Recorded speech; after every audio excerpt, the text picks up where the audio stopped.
Hello, it's Malcolm Pope from Laguru. I wanted to share with you my good fortune in being invited to speak at the Logistics Leaders Network lunch to celebrate their 10th anniversary just over a week ago.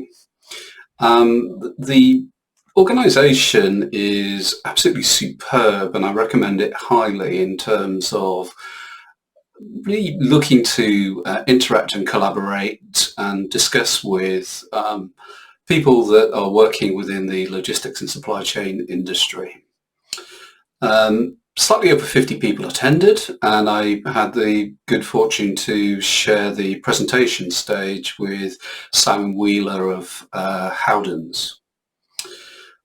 My section of this I want to share with you, and I was asked to talk about sourcing logistics success. And for me, the premise is that the balance of power has been changing and it's changing more rapidly. We need to respond to that. Before I get into that, I just wanted to give you a headline view, as I did with the audience there, in terms of what on earth is Laguru? Well, we're a collaboration of experienced industry experts that have real-world knowledge and understanding of how business works. We're not theoretical consultants. We're people that have successfully held senior positions within a wide variety of multinational organizations. So we have expertise in procurement, in supply chain, in logistics, and certainly in terms of strategy development and in network modeling and optimization. We have some great practitioners in project and program management as part of our associate team. And not only do we actually source and optimize, we also implement solutions as well. One of our key differences, we feel, is that we really embrace technology.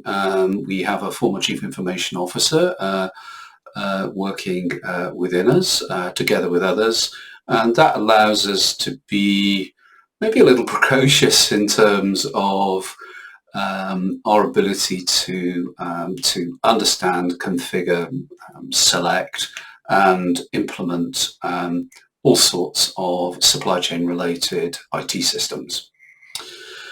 I'm supported not just by our associates, but an absolutely incredible back office in terms of analytics and administration. And we also have 9 strategic and technology partners. So we've been around for 4 years, and the origins were in the back of my mind probably in around 2017. But it came to fruition in 2018, and we went through the process of configuring and understanding what the business was about and doing all the normal things in terms of establishment of a company, development of budgets, development of strategic plans, and also recruitment of people really within that. And we had to do all of the normal compromises that you have within a business startup. So we were perhaps less selective in terms of our clients than we would be now. But as we came through into 2019, we more than doubled our turnover as a business and added a whole variety of fantastic clients to our portfolio. And at the same time, adding further associates and technology partners into the business. We, of course, then headed into 2020 and all the delights of the pandemic. And nobody really wants to have a consultant or an interim manager at the time that you're going under crisis. So things went a little quiet. We used our time wisely and we went out and looked at over 60 different new and emerging supply chain technology solutions. And that allowed us to keep our spirits up and to continue being the wonderful Lagurists that we are now. Towards the end of 2020, business began to pick up, and really through 2021, we've had a very active and rewarding year, really working with a whole variety of very interesting clients. we're picking up more and more about relationship management. That's something that I'll discuss a little bit later on in this session. What are we looking to in terms of the future? Well, we're dreaming about a new future in terms of virtual reality and existing in the multiverse. But we do feel that relationships are going to need to change, and that we need to have even more agility in terms of our supply chains, and that will need support going forward. So beyond the initial advert for Laguru, I now want to come on to the subject matter that we presented into the Logistics Leaders Network lunch a little over a week ago. So for sure, within logistics procurement, it's a very changing environment, and again, it is a struggle for a whole variety of people in terms of having to manage really the day-to-day. And yeah, I've got a lot of experience, over 3 decades of experience in managing within logistics and supply chain, and in theory, experience counts, but really does it?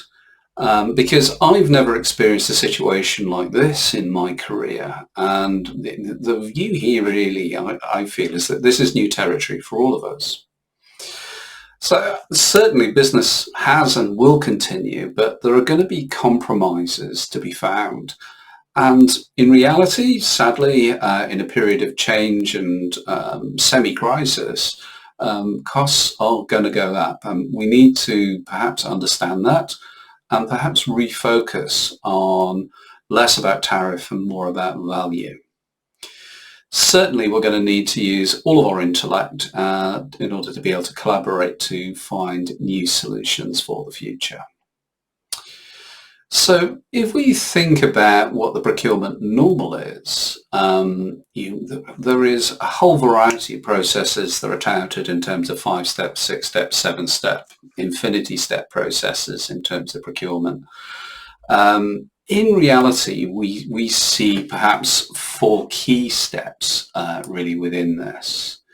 So the first step really is about preparation, and it's looking at things like spend analytics, looking at the taxonomy of your spend, and really cleaning that information up so that it makes sense to you. And also then looking at contracts, and specifically contract lifecycle management, and the combination of these two often will allow you as a buyer to understand where opportunity and where need for attention has to be made. The most important role as far as a buyer is concerned, in my view, is really how do you engage with your stakeholders.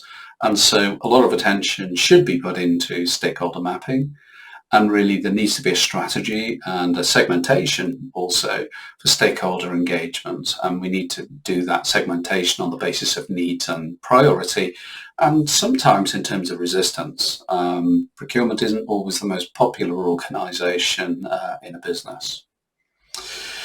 Taking all of those inputs, we then go into an analysis phase whereby we're looking at opportunity assessment, and we're looking at segmenting those opportunities.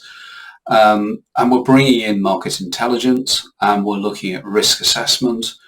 And all of this is leading into a wonderful document called a category strategy document, which then is approved up the line, but also most importantly by your stakeholders. Once all of that is agreed, you're then engaging and looking to really negotiate or source or e-source the solutions that you need, but also to look at relationship management and value improvement or value engineering within that. So there are a whole series of procurement levers that should be used that are in addition to sourcing. And I think the key message here is to make sure that if you're a buyer of logistics, that you've got more than one tool in your toolbox. We have tried to help the industry understand logistics sourcing a little bit better, and we issued a Laguru guide to logistics sourcing by way of a top 10, what we believe to be the top 10 key hints, suggestions and help would be for somebody that is looking to buy logistics. And a link to all of those videos is available onto our website. Just go onto our website and go into the media section, and the videos are there for you. So moving on, what is the new normal? And I say that entropy is increasing, and maybe chaos. Well, arguably, chaos and entropy are one and the same thing. So what do we believe the causes are? Well, we look and point to the global pandemic as far as COVID-19 is concerned. If we're in the UK, Brexit is a factor, but also increasing trade protectionism globally is also a factor there. Arguably, the logistics service providers' ability to invest, given really what seem to be quite low margins. And what do we think the effect of all of this is? The effect has been that our demand patterns have radically changed. So we might argue an acceleration away from high street buying into, let's say, e-commerce. We're seeing more trade friction, so that what used to flow through borders, consignments flowing through borders, are not flowing through as quickly. We are seeing some sectoral significant labour shortages, and we seemingly have a volatile and very inflationary logistics market with a really big focus in terms of ocean freight, although things seemingly are beginning to top out at the moment. All of that leads to really crisis management. And what do I mean by crisis management? It's not necessarily the formal structured view of how you should manage a crisis. It's more about making immediate and short-term decisions. And it's about acting perhaps without thinking. And really there's a worry and a concern in terms of that. Can this sort of crisis be helpful to us? Can it actually help us by finding some weaknesses? And I wanted just to lens in on our situation of driver shortage and ask a question. So one of the key things that seemingly happened during the pandemic was that driver testing really ceased. And so that obviously has created a stall in terms of the number of drivers, new drivers coming onto the market. But is that really the full root cause? And is the root cause in terms of Brexit and EU-based drivers no longer being able to, or no longer wishing to remain in the UK? Is this really the root cause? And frankly, I'm not so sure.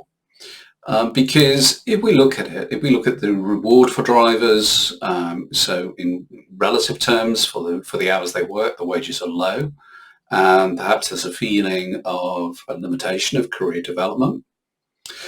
Arguably there's limited recognition in terms of a driving role.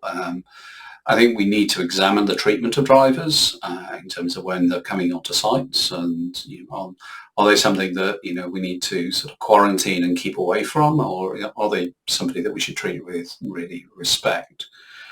The job can seem to be an unskilled job by the very uninformed. The job actually is a very highly skilled job in my view. We then look at really the working conditions, so it's non-social or unsocial working hours, and you might look at hygiene facilities and rest facilities for drivers as being distinctly lacking. Why on earth we are expecting drivers to overnight in lay-bys or in areas without hygiene facilities seems to me to be quite crazy, and surely there must be a better solution than that. We can then look at stress in terms of what drives driver stress levels. Well, for sure, driving schedules can, and I wonder how many of our transport management systems optimize on the basis of making drivers happy rather than optimizing cost.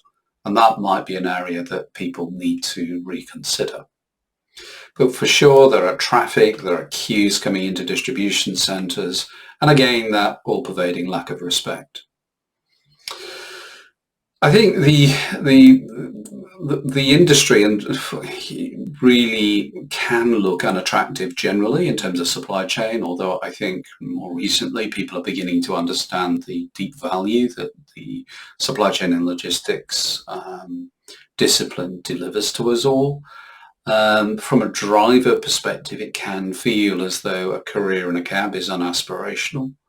That it's unattractive because it's so much time away from home, and it can feel quite lonely.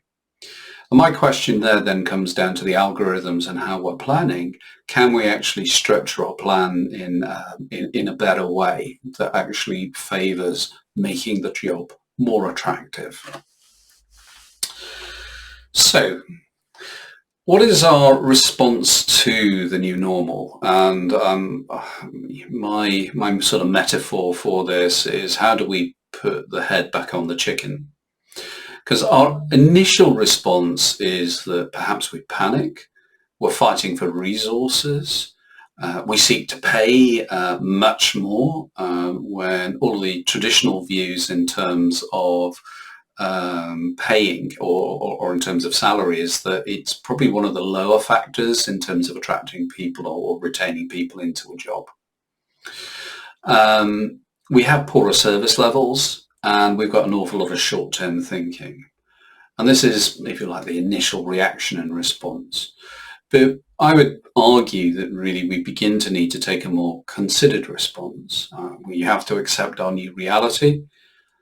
We have to invest in relationships, which may mean paying more, but it's about seeking value, but really value-add relationships, and looking at value and intelligence and the ability to add efficiency and drive new channels of activity, not just price. Certainly, there's an absolute belief, from my perspective, in dynamic risk management and dynamic market intelligence. I think we're going to have stoicism to survive through it, but also agility really to recover. So if we look at what's new about procurement as far as logistics is concerned in comparison to what we've had in the past, well, I believe that the category management process is very sound. However, we do need to perhaps focus more in terms of looking at our market intelligence, looking at the way that the market is moving, and really getting some real additional reconnaissance in terms of how the markets are reacting now and how they may well be reacting in the short term. We should balance that by using really good and effective risk management. I would say there are a number of businesses that have probably managed this particularly well, and generally that comes through application of really good risk management. Those that have not managed so well, then this occurrence has surprised everybody and the response has been far slower, and therefore the service and situation a business finds itself in is poorer than for those that have done this well. I think when you're looking to engage as far as suppliers are concerned, will there be negotiations and sourcing and e-sourcing events going on? For sure. Sometimes that's driven through need or business change or indeed and occasionally mandates. I'd argue some mandates need to be challenged. But I think the real focus for the next 3 to 5 years is improving our relationship management between both logistics, customers of logistics service providers, and logistics service providers and their customers. And this, for us, is a very large area of focus currently. So what are we actually perhaps searching for in this relationship management change? Well, we're looking for a more balanced relationship. So what would change between buyers and logistics service providers? Well, for logistics buyers, they are an interesting bunch, have been one, but I think that we have to have a little more respect than we do currently in terms of how we're treating logistics service providers. A price focus only is certainly not advised, and that only intelligent and considered e-sourcing will work. If you've effectively got a shortage of resource and you're trying to treat somebody on a rising market like a commodity, it won't work, in my view. We should use a lot more benchmarking so that we are more aware of where the market is going. And you should also look at how well is your relationship management really working. You should really give it a makeover. Remember that loyalty goes both ways. So I would imagine that a number of organizations have had the challenge whereby all of a sudden they've seen accelerating rates, but they will be on short-term contracts and then wondering why they are exposed to the worst of the market. There are times to play the market, and there are times to secure longer-term relationships and more stable pricing, and the latter is certainly more in vogue now than perhaps it was. I think you've got to also, as a buyer, is to invest and to have an investment mindset. So really consider what you're paying to a logistics service provider. How does it allow them to invest in their workforce? And go and ask some more questions, which I always used to do, which is how well are people treated? How are they rewarded? How well are they trained? How well are they respected? From the logistics service provider perspective, I think they need to do more benchmarking by themselves to prove that they are achieving the value within a market. I think they need to be more active in terms of their risk management. I think that they should be about identifying and mitigating risks. This is what we should expect of a really good logistics service provider. We like the concept in Laguru of really open palm. So we're looking at moving beyond open book. So clearly we talk about open and closed book, and closed book is, let's say it's a unit price and volume goes through. You've got surety in terms of how much it costs.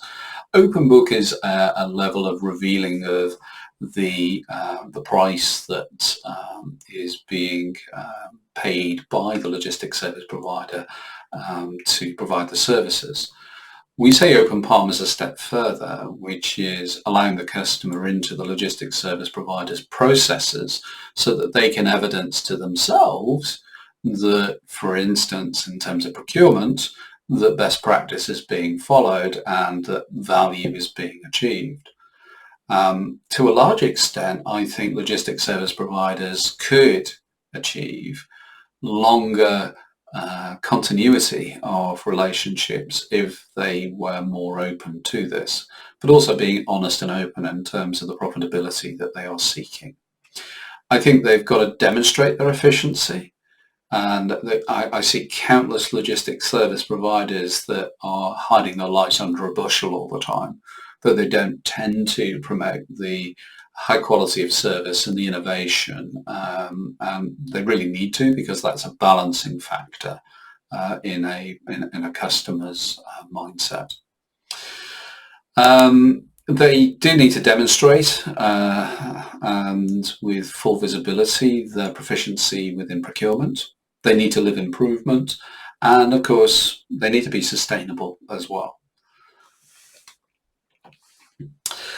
We at Laguru are looking at a new concept of partnership relationship management. We're working very intensively with 3 and about to be 4 global logistics providers on new concepts of how to develop real growth and value within their customer relationships. We have one focus within the Middle East and another focus across the continent of Europe. We really focus on discovery methodologies to determine what the key areas of improvement and potential. And we then give advice to the most senior levels of management within those businesses in terms of how they plan to improve. And we really have seen transformations occur as a result of this. So we've seen extended working relationships, more value achieved, and certainly a more innovative and collaborative interaction there. And those changes have been really radical. We need to spread understanding, and we're focusing on a better way of working, and we'd love the opportunity to share that with you.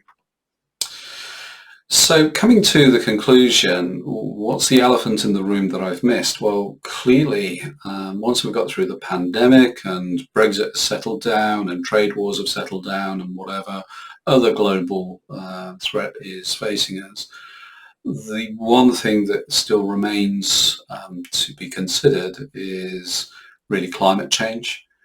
And we certainly believe that supply chain and logistics has got to be a key part of how we begin to mitigate climate change. And it's sort of good to know that after the list of perhaps problems I've spoken to, there's still fun to be had as far as climate change is concerned. So in closing, I'd like to give my sincere recommendation to you all to go and find out a little bit more about the Logistics Leaders Network. This was set up by Peter Acton now close to 11 years ago, and I think that any organisation that seeks to bring the logistics and supply chain industries together to have some good conversations and to innovate together is a real plus point, and we're happy to support it. So in closure, thank you so much for listening, and I've put my contact details up on screen there. We'd be utterly delighted to have a conversation. We're a really good source of free advice. We do a lot of that, and so even if you've got a couple of questions that you want to have answered and you're a bit scared to ring in case an invoice is going to hit you, trust me, it won't. So look, I hope that you've enjoyed the presentation, and look forward to speaking to you in the near future, hopefully. Thank you and goodbye.